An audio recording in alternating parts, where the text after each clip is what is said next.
madaxweynaha jamhuuriyadda federaalka Soomaaliya mudane Maxamed Cabdullaahi Farmaajo ayaa si wada jir ah ula kulmay mas'uuliyiin ka kala socday qaramada midoobay iyo midowga Afrika.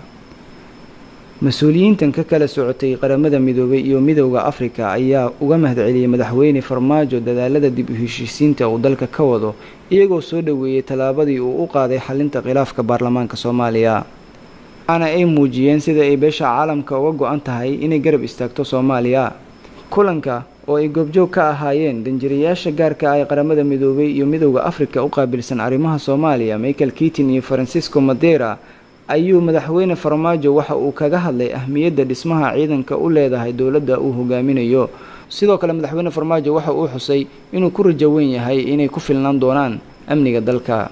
madaxweyne Farmaajo ayaa codsaday in habka dhaqaale u raadinta ciidanka AMISOM ee ay si wada jir ah iskaga kaashanayaan midowga Afrika qaramada midoobay lagu daro si la mid ah ciidamada Soomaaliya si loogu helo dhaqaale u suurtageliya inay ku filnaadaan mas'uuliyadda amniga dalkooda.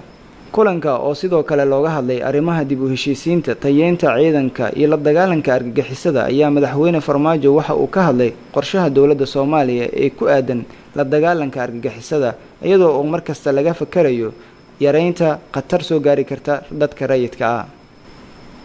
Kulanka madaxweynaha Soomaaliya iyo mas'uuliyiinta ka kala socday qaramada midoobay iyo midowga Afrika ayaa ku soo aadaya iyadoo madaxweyne Farmaajo uu horaantii bishii hore degay wasaaradda gaashaandhigga si uu waqti badan u geliyo dib u dhiska ciidanka xoogga taas oo muujinaysa ka go'naanshaha dawladda Soomaaliya dib u dhiska ciidamadeeda.